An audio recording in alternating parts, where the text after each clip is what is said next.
Students, कल हम लोग मैं कवि कैसे बना नामक पाठ का अध्ययन कर रहे थे, जिसके अंतर्गत हम लोग यहाँ तक पढ़े थे कि किस तरह से गोपाल दास व्यास जी दूसरे की रचना को अपनी रचना बता करके लोगों को सुनाया करते थे। बच्चों, हम लोग यहाँ तक पढ़े थे। आइए अब आगे बढ़ते हैं। पर शीघ्र ही मैंने देखा कि मतिराम, भूषण, पद्माकर, ग्वाल, रसखान और नवनीत के छंदों को अधिकांश सुनने वाले पहचान जाते थे। यानी कि लेखक के जिन कवियों की कविता को अपनी कविता कह करके लोगों को सुनाया करते थे, तो ऐसे बहुत से लोग थे जो पहचान जाते थे कि ये उनकी रचना नहीं है। पहचानने के बाद उनमें सुनाने वाले के प्रति उतना आदर नहीं रह पाता जितना कि मैं चाहता था। और जब वो पहचान लेते थे तो वो जो है लेखक का उतना आदर नहीं करते थे जितना लेखक चाहते थे। तब मैंने अपनी राह बदल लिया, और जब लेखक ने देखा कि मुझे वो सम्मान, वो इज्जत नहीं मिल रही है कि जिसकी वो उम्मीद करते थे, तो उन्होंने अपना रास्ता बदल लिया और रामलला जी से खुशामद कर करके अपने नाम से कविताएं बनवाने लगा। और रामलला जी अर्थात उनके जो पड़ोसी थे उनसे खुशामद करते, यानी उनकी चापलूसी करके, खुशामद मतलब होता चापलूसी, उनकी चापलूसी कर करके उन्होंने जो है अपने नाम से कविताएं लिखवाने शुरू कर दी और विद्यालय के उत्सव में छाती तान कर उन्हें गर्व से सुनाने लगे। और विद्यालय का जब भी उत्सव होता था तो उनमें वो कविताओं को वो बड़े ही गर्व से सुनाते थे। थोड़े ही दिनों में श्रोताओं पर रोब जम गया और थोड़े ही दिनों के बाद श्रोताओं यानी कि जो सुनने वाले थे उन पर इनका रोब जम गया, अर्थात इनका प्रभाव पड़ गया कि मैं भी अक्षर जोड़ लेता हैं। इस तरह से उन पर प्रभाव पड़ा कि वो भी कविताएं बना सकते हैं। तभी मोड़ मुड़ाते ओले ही पड़े। कह रहे हैं कि तभी जो है मुड़ मुड़ाते ओले पड़ गए, अर्थात किसी भी कार्य को शुरू करने से पहले जो विघ्न होता है उसे कहते हैं मुड़ मुड़ाते ओले पड़े। अर्थात अभी जो है लेखक जो नए नए कवि बने ही थे कि तभी उनके सामने एक नई मुसीबत आ गई। हमारे नगर में प्रतिवर्ष नुमाइश लगा करती थी। लेखक कह रहे कि हमारे नगर में प्रतिवर्ष नुमाइश लगा करती थी। नुमाइश मतलब होता है प्रदर्शनी। वो हर साल उनके नगर में एक प्रदर्शनी लगती थी और उसमें हर बार एक कवि सम्मेलन हुआ करता था, और जो प्रदर्शनी होती थी उसमें कवि सम्मेलन भी होता था। इस कवि सम्मेलन में 1 घंटा पूर्व समस्या दी जाती थी और सर्वोत्तम 3 समस्या पूर्तियों पर गोरे कलेक्टर साहब इनाम दिया करते थे। यानी कि जो कवि सम्मेलन होता था उसमें 1 घंटा पहले ही उस समस्या की, यानी कि कोई समस्या दी जाती थी, किसी को टॉपिक दिया जाता था उस पर कविता लिखने के लिए, और जब जो 3 ऐसी सर्वोत्तम समस्या को जब चुना जाता था और उस पर जो है जिसकी जीत होती थी उस पर कलेक्टर साहब उसको इनाम दिया करते थे। यानी कि 3 समस्या पूर्तियों पे जो कलेक्टर साहब को अच्छा लगता था उससे वो इनाम देते थे। इसके लिए शिक्षा संस्थाएं भी अपने यहाँ से चुने हुए छात्र कवि भेजा करती थी, और इस तरह के कवि सम्मेलन में शिक्षा संस्थाएं यानी कि विद्यालय से भी कुछ छात्र जो है वहाँ पे आते थे। इस बार हमारे विद्यालय से मेरा नाम भी प्रतियोगिता के लिए प्रेषित कर दिया गया, और इस बार जो है लेखक के विद्यालय से लेखक का नाम जो है प्रतियोगिता के लिए प्रेषित मतलब भेज दिया गया। मैंने सुना तो मुझे काठ मार गया। घबराया हुआ अपने क्लास टीचर के पास गया। लेखक कह रहे हैं जब मुझे पता चला कि मेरा नाम भेज दिया गया है तो मुझे काठ मार गई, यानी कि वो बहुत ही शोक से स्तब्ध हो गए, एकदम चुप हो गए और घबराए हुए अपने क्लास टीचर के पास गए। मेरे क्लास टीचर जी श्री कामेश्वर नाथ जी थे। उनके लेखक के क्लास टीचर का नाम क्या था? श्री कामेश्वर नाथ जी। वे पक्के आर्य समाजी थे, मेरे पिता के मित्र थे। जो इनके क्लास टीचर थे वे पक्के आर्य समाजी थे और लेखक के पिता के मित्र थे। मुझे पर भी उनका बड़ा स्नेह था। मुझ जैसे शरारती को चुपचाप खिसियाया हुआ सा देखकर वह बोले, भूसुर जी क्या बात है। यानी कि जो क्लास टीचर जो थे वो लेखक को बहुत ही प्यार करते थे, और जब उन्होंने इस तरह से चुपचाप उन्हें देखा तो पूछे कि भूसुर जी क्या बात है, यानी कि क्या हुआ। मैं धरती की ओर देखता रहा। उन्होंने समझा कि किसी को पिट कर या किसी को पीट कर आया है। जरा रुखाई से पूछा, बताओ ना क्या बात है। लेखक कह रहे हैं कि मैं धरती की ओर देखता रहा और समझ में नहीं आ रहा था कि वो क्या कहें। तभी जो है उन्होंने कहा कि क्या तुम किसी से पीट करके आए हो, यानी क्या तुम्हें किसी ने मारा है या फिर तुम किसी को पीट करके आए हो। इस तरह से उन्होंने प्रश्न किया। और जब मेरा उत्तर नहीं मिला तो ज़रा रुखाई से उन्होंने बोला, रुखाई यानी कि गुस्से से बोला, बताओ ना क्या बात है। मेरे मुंह से फिर भी कोई बोल नहीं निकला, यानी कि लेखक के मुंह से फिर भी कोई बोल नहीं निकला, लेकिन मेरी आंखों की आर्द्रता और मुंह की बेबसी ने उनकी रुखाई को ठंडा कर दिया। लेकिन जब उन्होंने मुझे देखा कि मेरे आंखों की आर्द्रता यानी कि आंखों में आंसू आ गए थे और मुंह की बेबसी यानी कि मैं बोल नहीं पा रहा था, तो उनकी रुखाई यानी कि जो उनका गुस्सा था थोड़ा सा ठंडा हुआ। उन्होंने अनुभव किया कि कोई गंभीर बात है। अब उन्होंने महसूस किया कि कोई बड़ी बात है। मेरी पीठ पर हाथ रखकर पुचकारते हुए बोले, बोलो बेटा क्या बात है। और मेरे पीठ पर उन्होंने हाथ रखे बड़े ही प्यार से उन्होंने पूछा कि क्या बात है, बोलो बेटा। मैं लगभग हकलाते हुए कहा, आपने नुमाइश में मेरा नाम भिजवाया है। बोला कि मैं हकलाते में बोल नहीं पा रहा था, तो हकलाते हुए मैंने कहा कि आपने नुमाइश में मेरा नाम भिजवाया है। लेखक किस तरह से उनसे पूछे। उन्हें हंसी आ गई। और जब इस तरह का प्रश्न लेखक ने क्लास टीचर से किया तो उन्हें हंसी आ गई। कहने लगी, हाँ तो क्या हुआ, शाम को ठीक समय पर पंडाल में पहुंच जाना, मैं भी वही मिलूंगा। उन्होंने कहा कि हाँ मैंने भिजवाया है और शाम को ठीक समय पर यानी जिस समय से शुरू होगा सम्मेलन उस ठीक समय पर तुम वहाँ पे पहुँच जाना, मैं भी वहीं मिलूंगा। शब्द आते आते मेरे गले में अटक गए।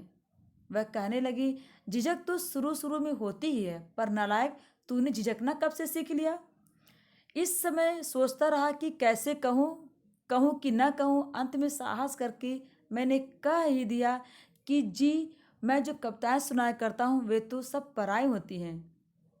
उन्होंने कहा कि जब वो लेखक जो झिझकने लगे तो उन्होंने कहा कि तुम कब से झिझकना शुरू कर दिए, तुम तो बहुत ही बहादुर बेबाक बच्चे हो। इस तरह का उन्होंने उसको समझाया। उन्होंने कहा कि मैं सोचता हूँ, लेखक बहुत ही असमंजस में पड़ गए कि मैं क्या करूँ, उनसे कहूँ कि ना कहूँ। और अंत में उन्होंने हिम्मत करके कह ही दिया कि जो वो कविताएं सुनाते थे वो उनकी स्वयं की लिखी हुई नहीं है, वे सब दूसरों की लिखी अर्थात वो पराई हैं।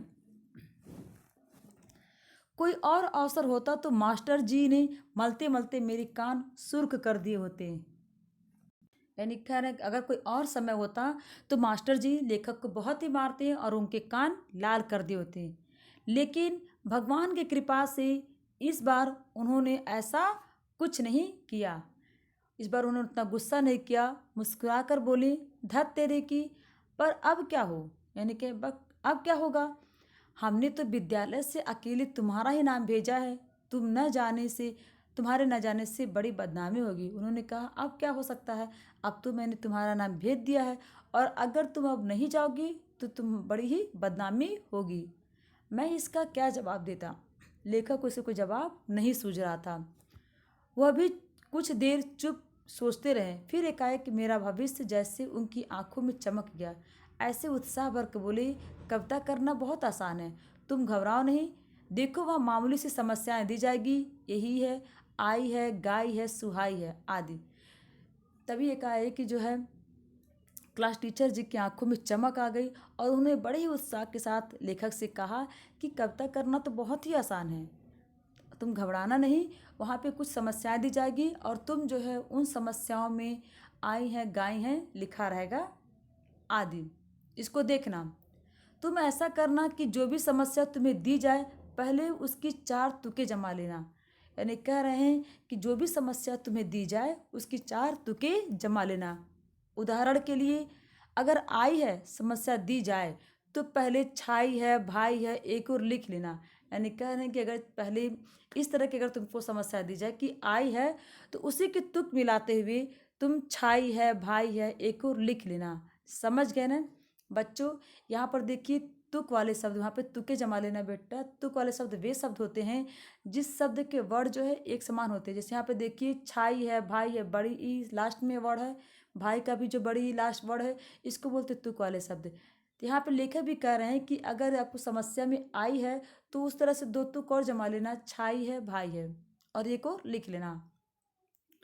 मैंने छंद रचना के पहले पाठ को हृदयंगम करते हुए स्वीकृति सूचक हिला दी।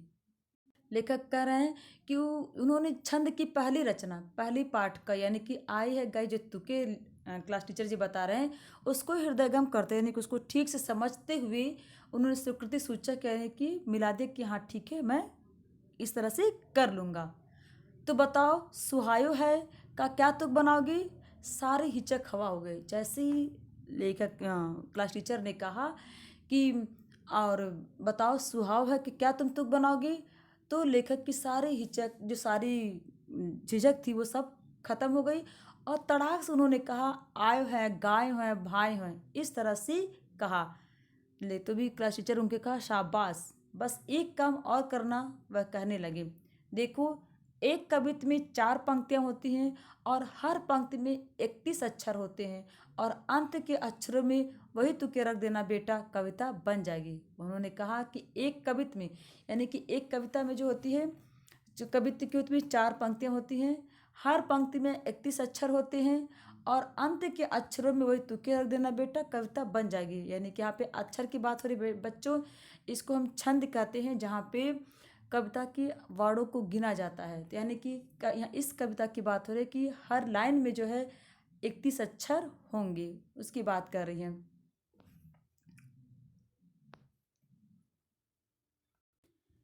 यो गणित में मैं भी कभी अच्छा नहीं रहा, हमेशा तिमाही छमाही में इसने मुझे अंडा और सालाना में बड़े प्रयत्नों के बाद प्रमोशन दिलाया, मगर होनहार की बात की उस दिन कविता का यह जटिल गणित मेरी समझ में तत्काल आ गया।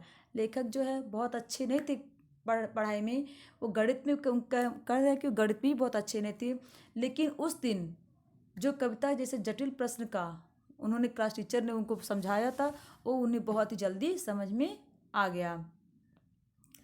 मुझे आज भी याद है कि उस दिन जब नुमाइश में कविता की परीक्षा देने के लिए मैं पहले पहल पहुंचा तो मेरे मन में कोई दुविधा या संकोच नहीं था। यानी कि लेखक कह रहे हैं कि जब उस दिन नुमाइश में यानी कि प्रदर्शनी के कवि सम्मेलन में पहले पहल पहुँचे यानी कि परीक्षा देने जब पहुँचे तो उनके मन में ना तो कोई संकोच था, ना तो कोई दुविधा थी, ना तो कोई झिझक था।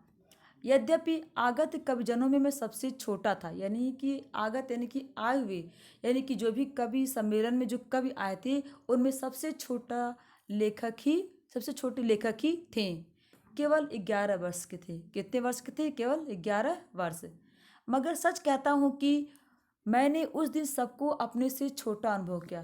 कि लेखक कह रहे हैं कि उस दिन ऐसा लगा कि मैं सबसे बड़ा हूँ, मेरे से सब छोटे ही हैं, क्योंकि मैंने समझ लिया था कि कविता का जो गुर मैंने अभी आज दोपहर को प्राप्त किया है वह इनमें से किसी के पास नहीं है।